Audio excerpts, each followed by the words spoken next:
Subscribe to ABN Media Network and become part of our family and learn so many new things. The Wise Bride, Part 5.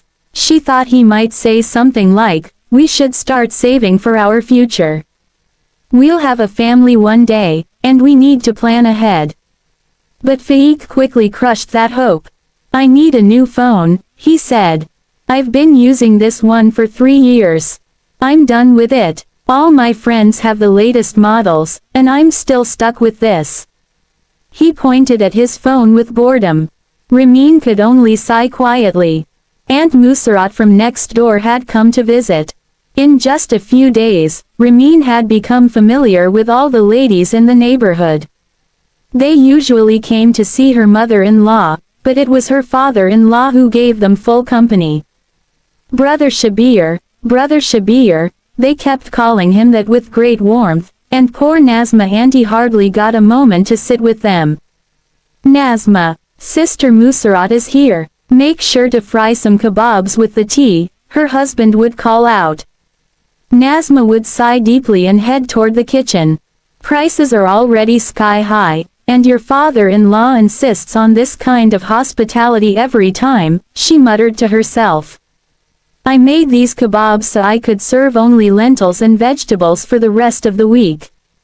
In the evening, I'll fry 1 kebab each for you all. I know none of you can swallow plain vegetables," she said to Hafsa, though Rameen, passing by the kitchen, overheard her. "Oh, come on, Ami," Hafsa said cheerfully while grabbing a kebab. "Guests are a blessing from God. Don't be so tight-hearted. Try to be generous like Abu." And with that, she walked off. Nazma shook her head in frustration. "In this house, everyone's generous except me. I'm the only one with a small heart and small means," she muttered just as Rameen entered the kitchen and caught her last words. "Auntie, you go sit in the drawing room," Rameen said gently. "I'll bring the tea. Beta, don't forget to put out some biscuits and snacks too, or your father-in-law will complain," Nazma said softly, handing over the kitchen to her daughter-in-law before leaving. Rameen watched her walk away thoughtfully. It was time she stepped in to help her mother-in-law. That night, Rameen woke to the sound of Nazma shouting. Startled, she sat up and shook Faik.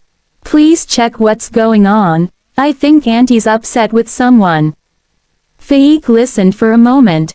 "It's nothing. Ami's angry at Sharik. He comes home late every night, and she has to stay awake waiting for him. Go back to sleep." He turned over and dozed off again. Rameen, however, could still hear the voices.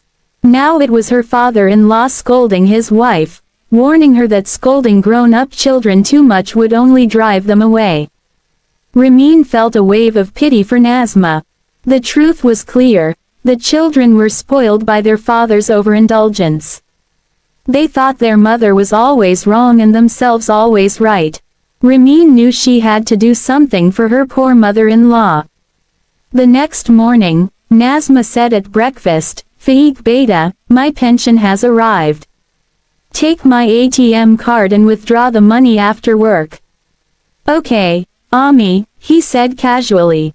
Later that day, when the two women were alone, Rameen approached her mother-in-law with her phone in hand. "Auntie, look, there's an amazing sale going on.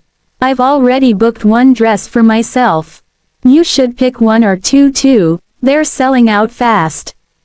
"Oh no, dear," Nazma said, not even touching the phone. "I can't buy anything right now."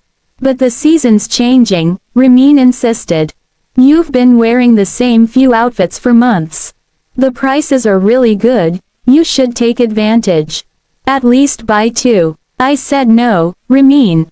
I can't afford it right now," Nazma replied, a little impatiently. "Affordability comes from making room for yourself, Auntie," Rameen said kindly.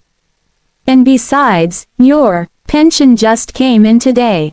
That's a decent amount. You could even get 4 dresses instead of 2. Nazma gave a faint, tired smile. "If I get 4 dresses made, how will I run the household for the rest of the month?" Rameen set her phone aside and sat next to her. Auntie, I know I'm your daughter-in-law, and people say this relationship is always a delicate one. But can I talk to you honestly, from the heart?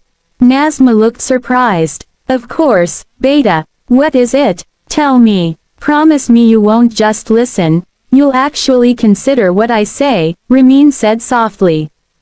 I've been wanting to talk to you for a while but kept hesitating. I was afraid you might misunderstand my intentions, or that others in the house would twist my words. I haven't been here long, and anyone could misjudge me. She paused, gathering courage. But then I thought, no, at least you'll understand my sincerity. I've come to know you enough by now. Nazma smiled for the first time. So my daughter-in-law is ready to give her mother-in-law some advice, Let's hear it. Her warm tone gave Rameen the courage she needed.